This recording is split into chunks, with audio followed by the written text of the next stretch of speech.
بسم اللہ الرحمن الرحیم۔ یونس نام۔ اس سورہ کا نام حسب دستور محض علامت کے طور پر آیت 98 سے لیا گیا ہے، جس میں اشارتاً حضرت یونس کا ذکر آیا ہے۔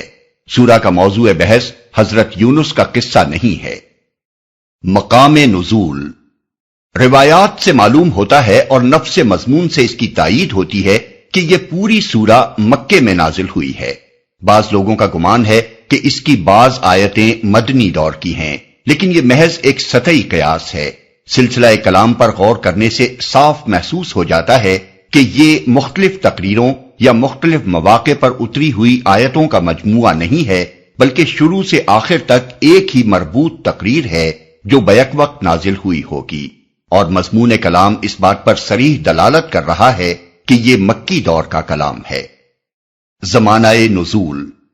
زمانہ نزول کے متعلق کوئی روایت ہمیں نہیں ملی، لیکن مضمون سے ایسا ہی ظاہر ہوتا ہے کہ یہ سورت زمانہ قیام مکہ کے آخری دور میں نازل ہوئی ہوگی، کیونکہ اس کے انداز کلام سے صریح طور پر محسوس ہوتا ہے کہ مخالفین دعوت کی طرف سے مزاحمت پوری شدت اختیار کر چکی ہے۔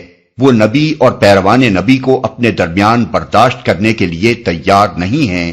ان سے اب یہ امید باقی نہیں رہی ہے کہ تفہیم و تلقین سے راہ راست پر آ جائیں گے، اور اب انہیں اس انجام سے خبردار کرنے کا موقع آ گیا ہے جو نبی کو آخری اور قطعی طور پر رد کر دینے کی صورت میں انہیں لازماً دیکھنا ہوگا۔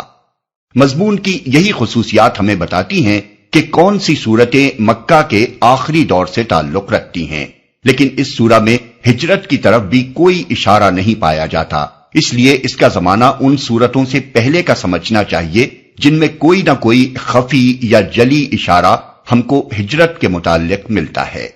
زمانے کی اس تعیین کے بعد تاریخی پس منظر بیان کرنے کی ضرورت باقی نہیں رہتی، کیونکہ اس دور کا تاریخی پس منظر سورہ انعام اور سورہ اعراف کے دیباچوں میں بیان کیا جا چکا ہے۔ موضوع تقریر دعوت، فہمائش اور تنبیہ ہے۔ کلام کا آغاز اس طرح ہوتا ہے کہ لوگ ایک انسان کے پیغام نبوت پیش کرنے پر حیران ہیں اور اسے خواہ ساحری کا الزام دے رہے ہیں، حالانکہ جو بات وہ پیش کر رہا ہے اس میں کوئی چیز بھی نہ تو عجیب ہی ہے اور نہ سحر و کہانت ہی سے تعلق رکھتی ہے۔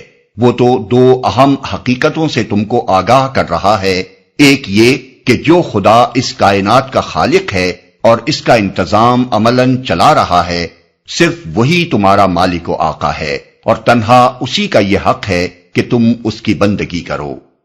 دوسرے یہ کہ موجودہ دنیاوی زندگی کے بعد زندگی کا ایک اور دور آنے والا ہے جس میں تم دوبارہ پیدا کیے جاؤ گے، اپنی موجودہ زندگی کے پورے کارنامے کا حساب دو گے، اور اس بنیادی سوال پر جزا یا سزا پاؤ گے کہ تم نے اسی خدا کو اپنا آقا مان کر اس کے منشا کے مطابق نیک رویہ اختیار کیا یا اس کے خلاف عمل کرتے رہے۔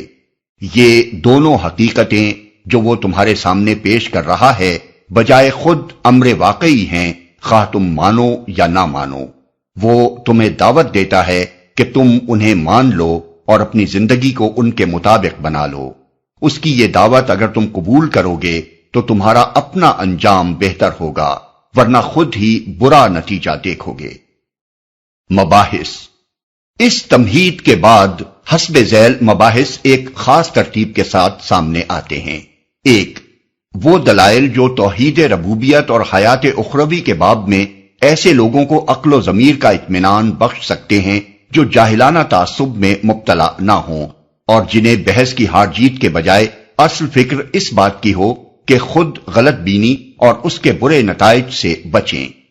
دو، ان غلط فہمیوں کا ازالہ اور ان غفلتوں پر تنبیہ جو لوگوں کو توحید اور آخرت کا عقیدہ تسلیم کرنے میں مانع ہو رہی تھیں اور ہمیشہ ہوا کرتی ہیں۔ تین، ان شبہات اور اعتراضات کا جواب جو محمد صلی اللہ علیہ وسلم کی رسالت اور آپ کے لائے ہوئے پیغام کے بارے میں پیش کیے جاتے تھے۔ چار، دوسری زندگی میں جو کچھ پیش آنے والا ہے اس کی پیشگی خبر، تاکہ انسان اس سے ہوشیار ہو کر اپنے آج کے طرز عمل کو درست کر لے اور بعد میں پچھتانے کی نوبت نہ آئے۔ 5.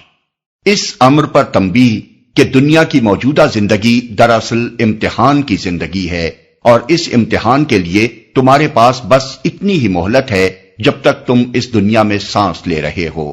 اس وقت کو اگر تم نے ضائع کر دیا اور نبی کی ہدایت قبول کر کے امتحان کی کامیابی کا سامان نہ کیا تو پھر کوئی دوسرا موقع تمہیں ملنا نہیں ہے۔ اس نبی کا آنا اور اس قرآن کے ذریعے تم کو علم حقیقت کا بہم پہنچایا جانا وہ بہترین اور ایک ہی موقع ہے جو تمہیں مل رہا ہے۔ اس سے فائدہ نہ اٹھاؤ گے تو بعد کی ابدی زندگی میں ہمیشہ ہمیشہ پچھتاؤ گے۔ 6. ان کھلی کھلی جہالتوں اور ضلالتوں پر اشارہ جو لوگوں کی زندگی میں صرف اس وجہ سے پائی جا رہی تھی کہ وہ خدائی ہدایت کے بغیر جی رہے تھے۔ اس سلسلے میں نوح علیہ السلام کا قصہ مختصراً اور موسیٰ علیہ السلام کا قصہ ذرا تفصیل کے ساتھ بیان کیا گیا ہے، جس سے 4 باتیں ذہن نشین کرنی مطلوب ہیں۔ اول یہ کہ محمد صلی اللہ علیہ وسلم کے ساتھ جو معاملہ تم لوگ کر رہے ہو وہ اس سے ملتا جلتا ہے جو نوح اور موسیٰ علیہ السلام کے ساتھ تمہارے پیش رو کر چکے ہیں، اور یقین رکھو کہ اس طرز عمل کا جو انجام وہ دیکھ چکے ہیں وہی تمہیں بھی دیکھنا پڑے گا۔ دوم یہ کہ محمد صلی اللہ علیہ وسلم اور ان کے ساتھیوں کو آج جس بے بسی و کمزوری کے حال میں تم دیکھ رہے ہو اس سے کہیں یہ نہ سمجھ لینا کہ صورتحال ہمیشہ یہی رہے گی۔ تمہیں خبر نہیں ہے کہ ان لوگوں کی پشت پر وہی خدا ہے جو موسیٰ و ہارون کی پشت پر تھا، اور وہ ایسے طریقے سے حالات کی بساط الٹ دیتا ہے جس تک کسی کی نگاہ نہیں پہنچ سکتی۔ سوم یہ کہ سنبھلنے کے لیے جو مہلت خدا تمہیں دے رہا ہے اسے اگر تم نے ضائع کر دیا اور پھر فرعون کی طرح خدا کی پکڑ میں آ جانے کے بعد عین آخری لمحے پر توبہ کی تو معاف نہیں کیے جاؤ گے۔ چہارم یہ کہ جو لوگ محمد صلی اللہ علیہ وسلم پر ایمان لائے تھے وہ مخالف ماحول کی انتہائی شدت اور اس کے مقابلے میں اپنی بے چارگی دیکھ کر مایوس نہ ہوں، اور انہیں معلوم ہو کہ ان حالات میں ان کو کس طرح کام کرنا چاہیے۔ نیز وہ اس امر پر بھی متنبہ ہو جائیں کہ جب اللہ تعالیٰ اپنے فضل سے ان کو اس حالت سے نکال دے تو کہیں وہ اس روش پر نہ چل پڑیں جو بنی اسرائیل نے مصر سے نجات پا کر اختیار کی۔ آخر میں اعلان کیا گیا ہے کہ یہ عقیدہ اور یہ مسلک ہے جس پر چلنے کی اللہ نے اپنے پیغمبر کو ہدایت کی ہے، اس میں قطعاً کوئی ترمیم نہیں کی جا سکتی۔ جو اسے قبول کرے گا وہ اپنا بھلا کرے گا، اور جو اس کو چھوڑ کر غلط راہوں میں بھٹکے گا وہ اپنا ہی کچھ بگاڑے گا۔